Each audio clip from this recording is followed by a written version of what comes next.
Good morning, team. Thanks for joining me this Friday. Well, I feel like we had a great week this week talking about branding, talking about you as agents really taking a step back and identifying your core values. You know, what is it about your brand that you want to make sure people really understand and know about? Also, understanding what is your mission statement? You know, what do you stand for and what is your business really representing when you want it to be out there in front of your sphere of influence and in front of the public. So I'm hoping that so many of you had a chance to work on the worksheet that we put in for your binder this week and are really starting to identify, you know, what does your brand mean and how do you want to identify with people?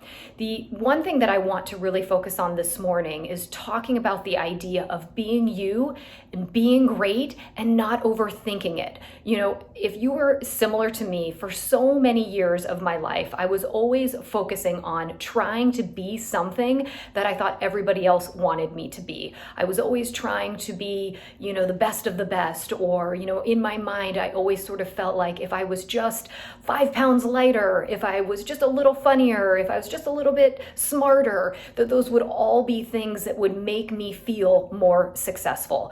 But what I've started recognizing as I've really started to get comfortable in my own shoes is that it's okay to be me. And in reality, I'm actually really starting to like what this me looks like. Now, it's filled with imperfections, don't get me wrong, you know, especially as I've had to present myself on video over these last, 6 to 7 months, it's been a little bit tough for me to adjust. And I know that you may be shocked by that, but I hate hearing my voice. You know, sometimes I think I talk a little bit too fast. Sometimes I ramble on and, you know, I'm always looking at my imperfections. But what I've really started trying to do is really embrace sort of who I am and, you know, what I am presenting out there to all of you and into the marketplace and with the people that I know.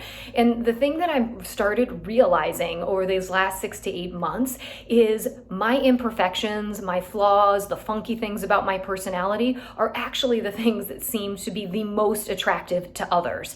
So I think once you take a step back and are able to really identify the fact that you are your own unique individual, and that is really attractive. In fact, it's not just attractive, but it's also relatable because every single one of us has those insecurities that I am never good enough, that I can always be better, and that my brand has to represent something way beyond the reality of what and who I really am.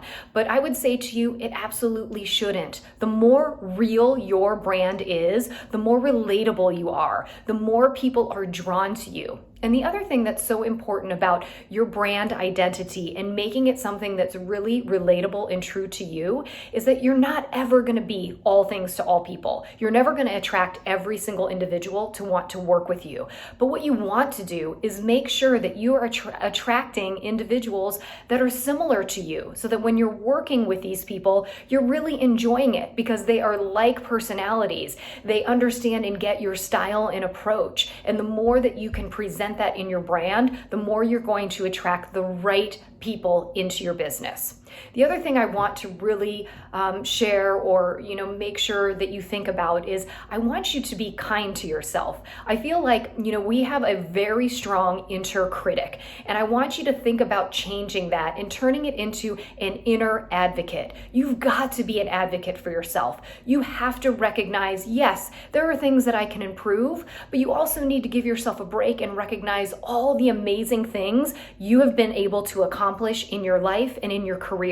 You've got to celebrate yourself. You've got to celebrate the great things that you're doing and own it and know how amazing you are because, you know, anybody else can tell you, but you've got to make sure that that inner advocate is coming through and is holding strong so that it can help you continue to grow and prosper in your business. You know, oftentimes when we take a look at our success, we identify it from a phrase of, if I can only do blank, then I will be successful. I want you to shift that in your mindset. What I'd like you to say to yourself is, I am blank, and that is why I'm successful. So change the dialogue in your mind. Make sure that you are taking those steps to really advocate for yourself and really tell yourself how great you are. You have an amazing brand.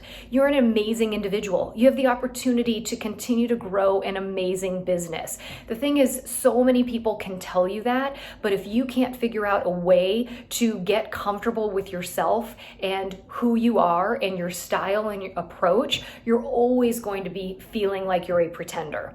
You know, the more authentic and real and comfortable you can get in your own skin, it's going to come through and it's going to resonate in your brand. It's going to resonate in your marketing. It's going to resonate with the people that interact with you. And at the end of the day, you're going to be able to work with people that you really enjoy working with, and you're going to love what you do. You're not going to feel like you're a phony or a fake. So, you know, what I really want you to think about again is making sure that you recognize how great you are and making sure that you don't overthink it. Just be authentic, be relatable, and be real. The more you are, I can guarantee you, the more business is going to come your way. So thanks so much for joining me for the wrap up of the week. Next week, we're going to be talking about exposure. That is taking your brand and figuring out how do I get it everywhere that I need it to be in order to grow my business. So make it a great weekend.